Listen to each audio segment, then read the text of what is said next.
Muito bom dia para você que está aqui ligadinho na TV Mar. Seja muito bem-vindo. Estamos começando agora mais um programa bem assim, coisa boa, né? Sempre maravilha ter você aqui juntinho com a gente. Ao vivo, voltamos aqui na nossa programação normal. Espero que seu feriado tenha sido bom. Vamos seguir então agora por aqui. É o seguinte, hoje aqui no programa nós vamos falar sobre a psicologia nas escolas. Muito provavelmente, né, você sabe que sim, algumas escolas, né, elas sempre têm ali um psicólogo tentando acompanhar a rotina daqueles alunos, dos profissionais. E a gente vai explicar hoje aqui no programa por que é importante que esse profissional ele fique nas escolas acompanhando todo aquele dia a dia. Nós também vamos falar sobre Outubro Rosa, só que nos pets, você sabia que eles também precisam se cuidar durante não só esse mês, mas todo o ano? Mas também tem uma campanha específica para eles agora em outubro, tá? Tem música, porque quem canta pra gente hoje é André Vieira e também fala sobre o seu novo single, né, sua nova música. E ainda também vamos falar sobre a importância de tratamentos dentários, tá? Porque que é tão legal, né, que a gente cuide da nossa saúde bucal. Muita coisa boa, como sempre, eu conto com você. Não sai daí porque o Bem Assim está começando agora.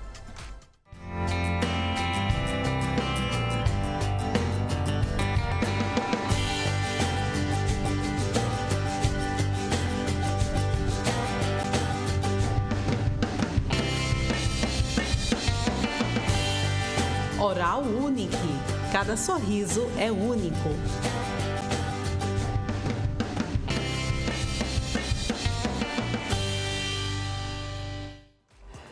Muito bom dia mais uma vez para você que está aqui ligadinho na TV Mar, você que nos acompanha aí, né, pelo canal 525 da NET Claro, pelo portal gazetaweb.com ou ainda pelo nosso aplicativo TV Mar, né? Obrigada pela sua companhia. Vamos lá começar o nosso programa por aqui, lembrando que você também consegue acompanhar, tá tudo da TV Mar lá nas principais plataformas digitais, tá tudo passando aqui, ó, na sua tela. Você vai conseguir acompanhar a gente também por lá, tá joia? Seguinte, a ideia de participação da psicologia no âmbito pedagógico e da escola se alterou bastante, tá? Ao longo dos últimos anos. Elementos sociais, políticos, científicos e econômicos tiveram impacto direto nas alterações, tanto em retrocessos quanto também em avanços e progressões. Para entender muito melhor sobre a importância da psicologia nas escolas, eu vou conversar agora por Skype com a psicóloga Iana Marques. Muito bom dia, Iana. Seja muito bem-vinda aqui ao Bem Assim. Muito obrigada. Eu que agradeço, tá? Verdade. Ai, que é isso, eu que agradeço a sua disponibilidade de vir aqui falar um pouquinho com a gente. Então tá, vamos lá começar, né, explicando por que é necessário que o ambiente escolar, que a escola, ela tenha em seu quadro também um psicólogo. Então, na verdade, a gente precisa compreender, né? Primeiramente, bom dia a todo mundo que está assistindo. Mas a gente precisa compreender que o aluno que está inserido dentro do ambiente escolar, ele é um aluno que traz em si diversos fatores, né? Ele não pode ser resumido a somente um resultado, né? A dar somente uma nota, né? A ser somente uma nota. Né? O aluno ele é composto pela família, ele é composto por sentimentos que norteiam a fase de desenvolvimento, né, que ele se encontra. Então, a presença de um psicólogo dentro do âmbito educacional ela é imprescindível, né? Porque ela trata justamente desse todo, né, que o aluno traz consigo, também traz sua família, né, as questões norteadoras e as relações dele com a família, dele com o professor, dele com a escola, que precisam ser levadas em consideração. Uhum. Então, o trabalho do psicólogo dentro da escola é justamente esse, olhar nas entrelinhas, né? Aquilo que aparentemente a gente não consegue enxergar. Certo. Iana, a gente tem falado muito sobre a importância de se cuidar da nossa saúde mental, né, nos últimos anos. Assim, vamos falar assim, junto, né, com o aumento desse assunto no nosso dia a dia, na nossa vida, né, com o aumento da procura maior sobre a saúde mental. Isso também ajudou as escolas a darem esse olhar especial e a também trazerem, né, o psicólogo para essa área educacional que antes, né, não se via tanto? Isso mesmo. É como você falou logo no iniciozinho, né?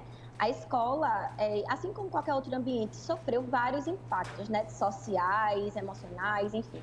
E a escola é um ambiente em que a gente consegue enxergar, já que é um lugar em que o aluno passa a maior parte, né, do seu tempo, a gente consegue enxergar, por exemplo, que um problema de aprendizagem que antes era só visto de uma maneira somente pedagógica, envolve ali alguns problemas emocionais que precisam ser levados em consideração. Então, a escola começou a perceber que o aluno ele não traz somente essas dificuldades de aprendizagem somente em relação à nota, né? Então, assim, a escola começou a ter esse olhar mais apurado porque começaram a surgir demandas relacionadas ao emocional, né? Que precisava desse profissional dentro desse âmbito que pudesse investigar, né? Que tipo de problema era esse e também fazer os encaminhamentos necessários, que é o que o psicólogo também faz dentro do ambiente escolar. E como é que é essa atuação, hein, do psicólogo, desse profissional no ambiente escolar, tanto com os alunos como também com os demais trabalhadores? Isso, eu vou te falar aqui da minha experiência, né? Hoje eu trabalho no Colégio Maria Montessori, então, assim, quando a escola ela já tem um projeto, né, pedagógico alinhado, né, e dá essa importância, por exemplo, a essas questões emocionais que norteiam tanto a prática dos profissionais, dos professores, do corpo docente e também dos profissionais do administrativo, quanto dos alunos, isso fica mais fácil agregado no nosso trabalho como psicólogo. Então, normalmente, o que é que acontece? Dentro da escola, o psicólogo ele atua em 2 eixos. Com a equipe psicopedagógica, que é a equipe que hoje eu atuo, né, uma equipe que tem psicólogos e psicopedagogos, e também pode atuar na área organizacional, né, que são os psicólogos que, de fato, fazem um trabalho com as pessoas que trabalham, né, os prestadores ali de serviço na instituição. No meu caso, né, eu lido diretamente com o aluno, então a gente trabalha sobre essas questões de problemas de aprendizagem, questões emocionais, né, questões sociais, da responsabilidade desse aluno na sociedade. Então, a escola ela já traz isso no seu DNA. E, querendo ou não, como a gente está em contato direto com os professores, dentro das reuniões pedagógicas, nós também trabalhamos e promovemos reflexões sobre a atuação desse profissional e da saúde mental também desse profissional, principalmente nesse tempo aqui que estamos vivendo, que ainda estamos na pandemia, né? Então, a gente tem trabalhado muito com os profissionais e também com os alunos dentro da escola. O profissional de psicologia pode trabalhar nesses 2 eixos. Tá. É uma área que ainda está sendo pouco valorizada ou você, né, que atua nela, já percebe que está havendo aumento, que as escolas, né, que os ambientes educacionais, eles já estão passando a valorizar mais? Sim, a psicologia tem crescido bastante no âmbito escolar, justamente por essas questões que eu falei anteriormente, né? Sim. Dessas demandas emocionais, de problemas de aprendizagem, no desenvolvimento. Então, assim, as escolas já têm apurado mais esse olhar e já têm dado importância, sim. Claro que ainda precisa avançar muito a psicologia escolar, principalmente no nosso estado, mas a gente também precisa valorizar os passos que a gente já deu aqui, né, nessa questão da valorização da psicologia. Certo. Apesar aí, né, das aulas elas já terem voltado presencialmente, seja ali naquele sistema híbrido, né, ainda que seja no sistema híbrido, mas assim, eu queria saber de você, como uma psicóloga que atua, né, com os alunos, como que foi a pandemia para eles, né? A gente ainda está vivendo esse momento, ele não acabou, a pandemia ainda não acabou, mas a vida ela tem voltado aos poucos ao normal. Então, como é que foi assim aquele período mais crítico mesmo para eles? Então, muito difícil, né? Na verdade, qualquer novidade que surge dentro de uma sociedade, a gente precisa entender que é muito difícil para que a gente se adapte a isso, e principalmente quando se trata de crianças e adolescentes, né? Então, a pandemia foi um momento dificílimo porque a gente precisou reinventar algumas atividades para que a gente pudesse promover essa adaptação de uma maneira que os alunos conseguissem se desenvolver, né, continuassem se desenvolvendo. Então, foi um período difícil porque justamente o trabalho da psicologia é esse trabalho do dia a dia, né, do contato, de olhar nos olhos, né, de identificar ali junto com o aluno as suas dificuldades. Então, o aluno ficava por trás de uma tela muito fria. Então, foi uma prática que a gente precisou reinventar. Por exemplo, a gente fez algumas atividades de conversas, de reflexões no chat, né, numa chamada de vídeo. Então, foi um trabalho que a gente, de fato, precisou sentar com a equipe escolar, né, para poder reorganizar todas as nossas práticas escolares. Está sendo ainda esse momento difícil, porque eles estão se adaptando. Primeiro, tiveram que se adaptar ao online, né? As aulas online, as atividades online. E, na verdade, eles tiveram que lidar com alguns sentimentos, né? Com a frustração, né, pensando que não estavam aprendendo ali como de fato aprendem de maneira presencial, né, a tristeza por estarem separados dos amigos, porque a gente sabe que o vínculo, né, favorece um bom desenvolvimento. Sim. Então agora eles estão tendo que se adaptar novamente ao ambiente escolar. Então a gente tem produzido muitas práticas dentro da escola sobre hábitos de estudo, né, tem principalmente contado com a parceria da família, né, para fazer com que esse aluno ele volte aos poucos. Então, assim, tem sido um trabalho de formiguinha mesmo, mas é um trabalho importante para esse retorno, né, e, de novo, para essa adaptação desse aluno dentro desse ambiente. Pois é, e paralelamente, né, esse retorno aí, está todo mundo voltando, todo mundo se adaptando novamente àquela rotina, né, que a gente tinha lá no início de 2020, também vai acontecer o Exame Nacional, né, esse final de ano agora, o pessoal já está aí na reta final, já está se preparando, ainda por cima tem esse peso também, né? Isso, né, os estudantes, principalmente os do ano passado, mas desses também, né, que percebem que tiveram uma lacuna aí, né, de qualquer maneira, nesse desenvolvimento. Então, a atuação da psicologia tem sido diretamente com orientação profissional, que é o que normalmente a gente faz na escola, mas durante esse ano tem sido mais enfática essa atuação da psicologia na orientação profissional, para que esse aluno tenha uma escolha mais assertiva, né, com relação também aos sentimentos que estão norteando aí essa preparação para o Enem. Então, eles, de fato, estão vivendo um período muito difícil, né, porque vieram de uma pandemia, mas eu acredito que com o apoio, né, que a escola dá junto com a família, né, junto com a equipe de psicólogos, esses alunos eles estão conseguindo aí se sobressair nesse tempo que está sendo difícil, mas que é necessário que a gente passe por ele, né? Isso mesmo, muito bem, Ana. Qual é a mensagem, então, que fica quando a gente fala aí, né, de psicologia no ambiente escolar? Por que ela é tão importante tanto para os alunos como também para os trabalhadores? Eu deixo aqui a mensagem que, na verdade, a gente, como eu falei no início da entrevista, né, nós precisamos enxergar que não somente os alunos, mas como os funcionários também, como qualquer pessoa, as pessoas são constituídas por diversos fatores, né? Então, esses fatores, eles precisam ser levados em consideração, tanto para que o aluno consiga viver, né, uma vida de maneira mais saudável, consiga passar pelos estágios, né, de desenvolvimento de uma maneira mais saudável, assim como os profissionais também precisam compreender, né, a gente também de fora, a gente precisa compreender que eles precisam ter uma vida saudável, e para isso a gente precisa olhar, né, aquilo que hoje demanda deles, né? Então, a mensagem que eu quero deixar é essa, né, que a gente precisa olhar o ser humano de maneira integral. A gente não pode olhar o ser humano apenas a partir de uma faceta, a partir de um fator, mas levar em consideração a totalidade, né? E dentro das escolas também. Então, é necessário que a gente faça isso para diminuir a cobrança para esses alunos, para esses adolescentes que também, né, se sentem cobrados excessivamente, e para esses profissionais também que têm uma carga horária que demanda, né, tantas coisas, inclusive a saúde mental, né? Isso é muito bom. Contatos, redes sociais, quer compartilhar algum aqui com a gente? Fique à vontade. Então, meu Instagram é Iana Marques Psi, né? Psique, quem quiser seguir, fique à vontade. Muito bem, então, Iana Marques Psi, não é isso? Lá no Instagram. Você pode acompanhar muito mais. Obrigada, Tayana, pela sua participação. Sempre muito bom ter você aqui com a gente. Obrigada mesmo. Bom dia. Bom dia.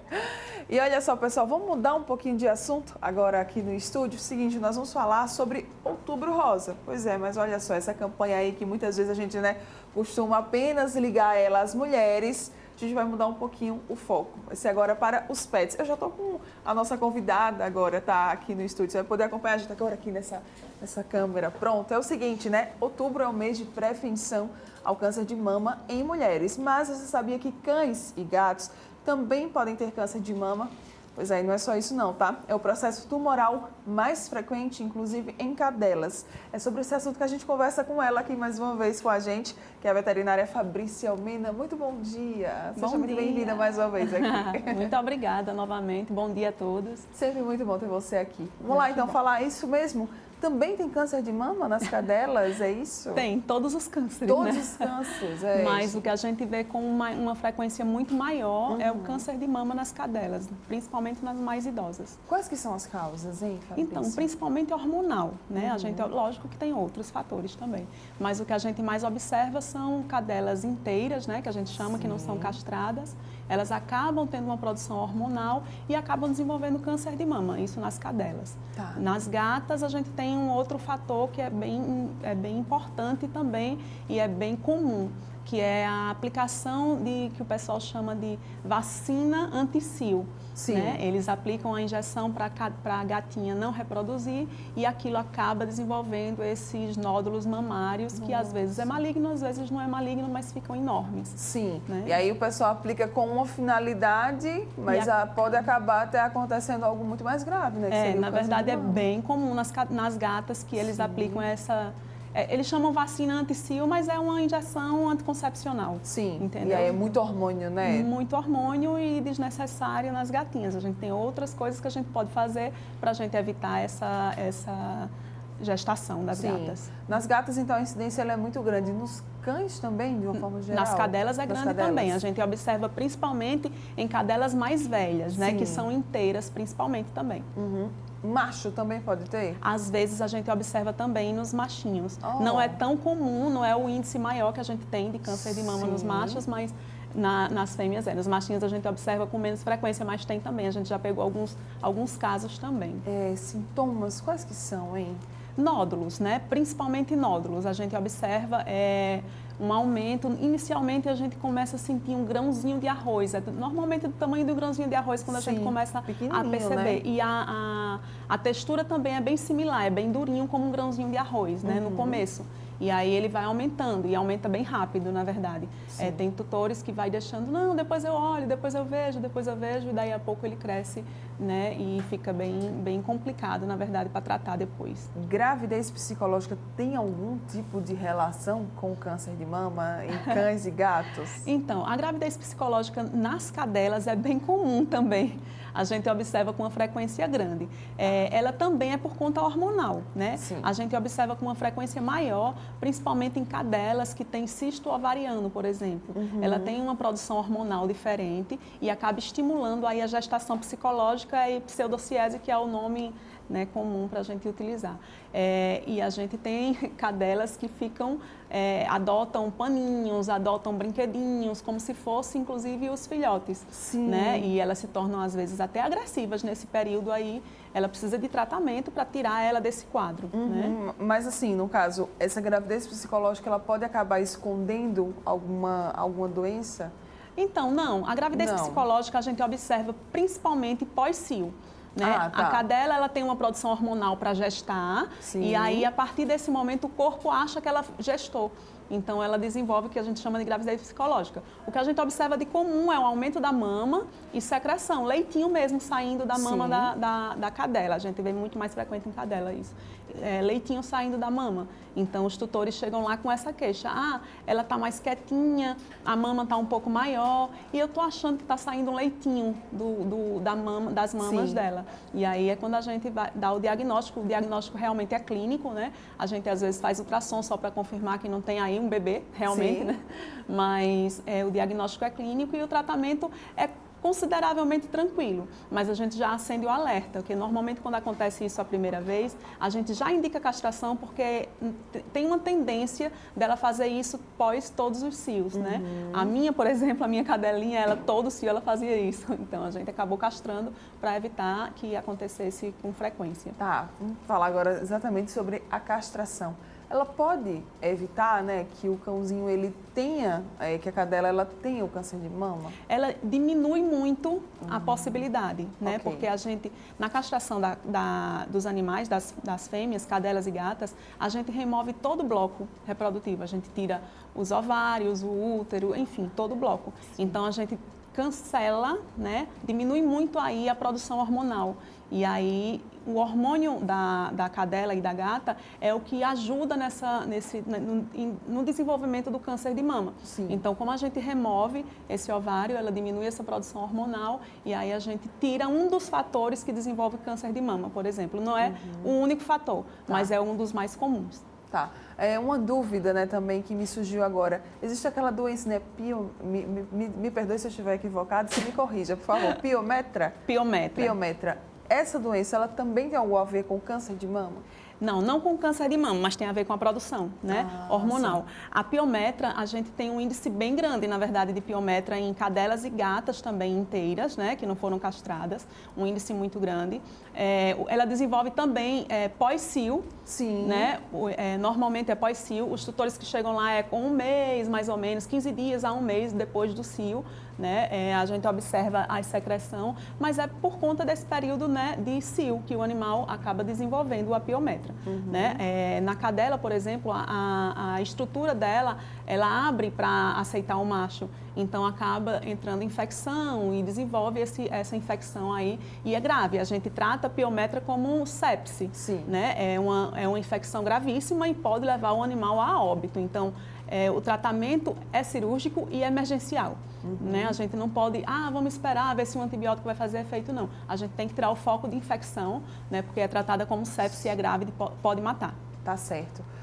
Quando a gente então fala assim de câncer de mama, a gente está falando também de produção hormonal, né? Qual que é a grande dica aí? É ficar fazendo consultas regulares, né? Com esse pet realmente no veterinário, para que possa ficar sempre de olho nessa questão da produção hormonal? A gente, né, orienta para os tutores que se ele não quer que o animal tenha o objetivo de reprodução, né, que tem animais que são com esse objetivo, mas se ele não quer o animal com o objetivo de reprodução, a gente indica castrar, né, logo no primeiro ano de vida. Né? A gente vai diminuir aí tanto a piometra, a possibilidade de piometra, né? A possibilidade de piometra, que a gente vai tirar útero, né? Quanto a gente vai diminuir aí a possibilidade de câncer de mama, né? Então, a gente já indica fazer essa castração, é o que a gente orienta. Visitar o veterinário a gente indica sempre, né? Pelo menos a cada 6 meses visita o veterinário. Porque a gente precisa ter o acompanhamento desse animalzinho, não é só, né, o câncer de mama. O índice maior nas fêmeas é o câncer de mama, mas a gente tem N fatores, outros tipos de câncer, por exemplo, câncer de pele, enfim, infinitos, né? Igual os humanos, a gente pega animais com todos os tipos de câncer. Então, a gente tem que ter um acompanhamento, né?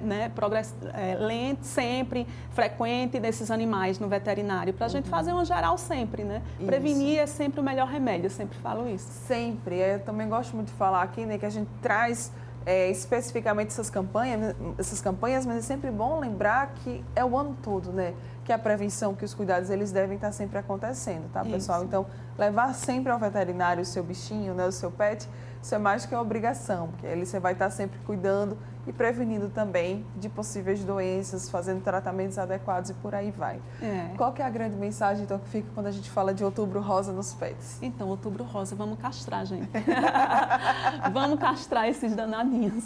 Para a gente evitar exatamente isso, né? São transtornos graves e a gente sente muita falta quando acaba acontecendo algo nesse tipo, né? Hoje a gente tem especialistas, oncologistas, veterinários, né, que dão esse apoio, mas se a gente tem a possibilidade de evitar que chegue nisso, então vamos tentar fazer isso, né?